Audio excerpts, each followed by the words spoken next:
She handed her entire agency to AI for 90 days. It made her money. It lost her clients. And then it got her sued.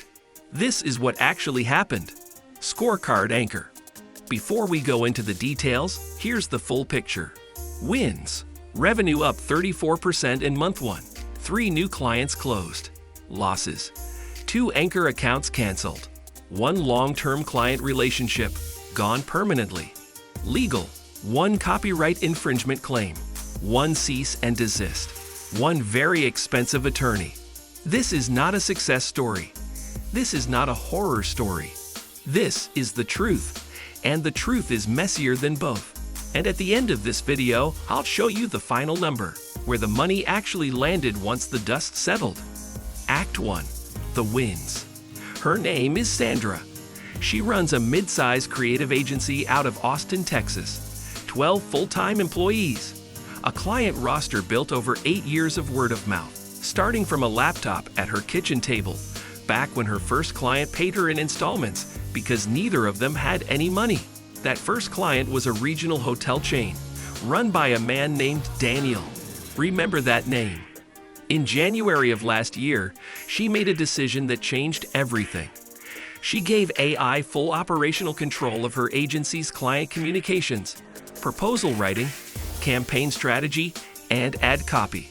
Not partial control, full control. The first 30 days looked like a miracle. Response times dropped from 6 hours to 11 minutes.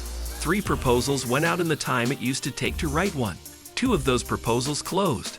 Both cold prospects she had been chasing for months. Her team's billable hours dropped by 40% because AI was handling the volume. She told her business partner, and I'm quoting, "I don't think we need to hire anyone ever again." That was day 31. The clearest sign of this apparent miracle came on a Tuesday afternoon during her 3rd week.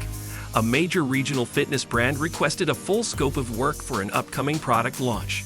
In the past, this meant 48 hours of intense layup design, deep competitor analysis, and late nights for 2 senior strategists. The AI did it in exactly 4 minutes. It ingested the prospect's brand guidelines, cross-referenced 30 local competitors, and produced a complete 18-page strategy document. Sandra skimmed it. It looked flawless. She clicked send immediately. 40 minutes later, the prospect replied. They called it the most responsive, data-rich proposal they had ever received from an agency. They signed a $95,000 annual contract before the end of the business day. It felt like magic. It felt like free money. Sandra sat back in her chair and smiled, completely unaware that the system had just built its first perfect illusion. Everything after that is where this story gets complicated. Act 2. The losses. The first warning sign came from Daniel, the hotel chain, the first client. 6 years and 8 figures of billing later, he was still her biggest account, and the only client who had her personal cell number. He used it on a Thursday evening. Sandra was in her car when the phone rang. He didn't open with small talk, which wasn't like him. He said 3 words. Something feels off.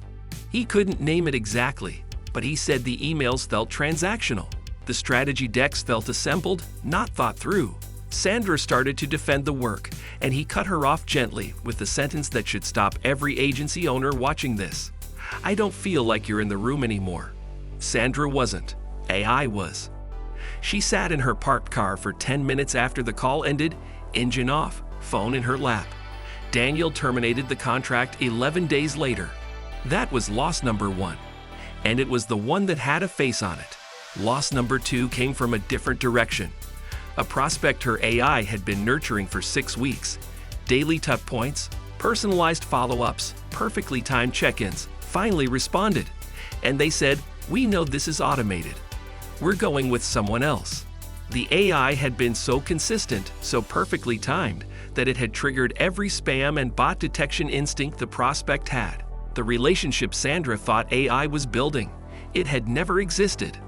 By day 60, she had gained 3 clients and lost 2 of her most valuable ones. The revenue number still looked okay on paper, but the foundation had cracked. A quiet unease settled over the office. Sandra felt it during a routine review at the end of month 2. She opened the main client inbox and noticed something strange. The tone was too smooth. Every message was frictionless, polite, and completely devoid of human personality. It was a machine talking to other machines. Her lead designer looked exhausted, staring at a screen filled with AI-generated templates. The creative spark that used to fill the room was gone, replaced by the hum of automated workflows. Sandra had an uncomfortable knot in her stomach. She no longer fully understood how her own company was running. She was making money, but she was losing her grip. She convinced herself it was growing pains. She was wrong. And then came month 3. Act 3, the legal hit. In month 3, Sandra's AI generated a full campaign for a retail client. Visuals, copy, social assets, a complete rollout package. The campaign went live on a Tuesday. By Thursday, she had a cease and desist on her desk. The document was printed on heavy, high-grade paper from a premium intellectual property law firm in New York. The header read, "Immediate demand to cease and desist and account for profits." It didn't just ask them to take the campaign down. It demanded a complete accounting of all revenue generated by the campaign, a statutory penalty of $150,000 per infringement, and the immediate destruction of all digital assets. Sandra sat at her desk, the air leaving her lungs as she read the legal jargon. The room felt suddenly cold. She checked the system logs. The AI had pulled a core background image from an old project folder, a proprietary custom-designed geometric pattern owned by a global lifestyle brand. The agency's commercial license for that asset had expired 14 months prior. The machine didn't care. It saw a matching color palette and a high-resolution file, and it deployed it across 42 separate digital ad variations. Sandra called her outside counsel, a veteran intellectual property attorney named Robert. She expected reassurance. She didn't get it. Robert reviewed the digital trail and sighed over the phone. He told her, "Sandra, there is no gray area here. You deployed unlicensed commercial property across a paid advertising campaign. The machine doesn't have a legal identity, which means you are holding the entire bag." His advice was brutal and immediate. Do not fight this in court. Settle fast and keep the agency alive. 2 weeks later, the threat became a filing. Robert forwarded her the complaint with one line above the attachment. "This is now active litigation." The image owner's legal team had filed suit in federal court, naming Sandra's agency directly, a case number, a court date, her company's name in a public record that could never be unfiled. The original image owner had a reverse image search alert running.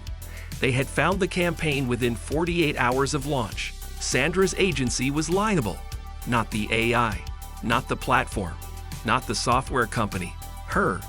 The settlement took 4 months to resolve. The attorney fees alone cost more than the 3 new clients from month 1 were worth.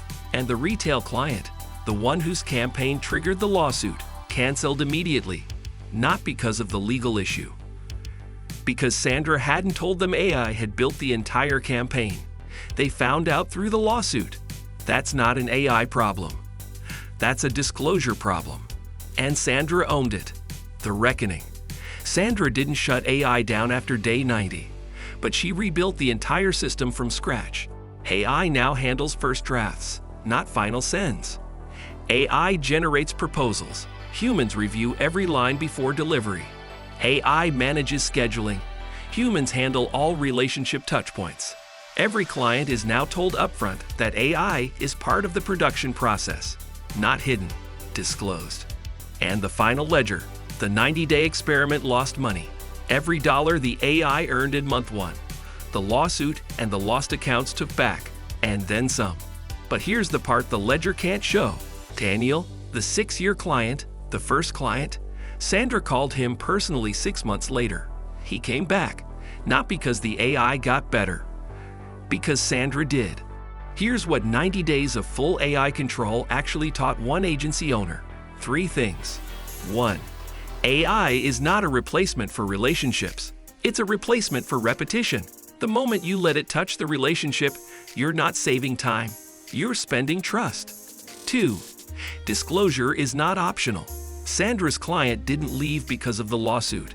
He left because he found out from the lawsuit. 3. When the machine breaks the law, The machine doesn't get sued. You do. If you're running an agency, a consultancy, or any business built on client relationships, this video was for you. Subscribe, because next week, Season 2 goes deeper.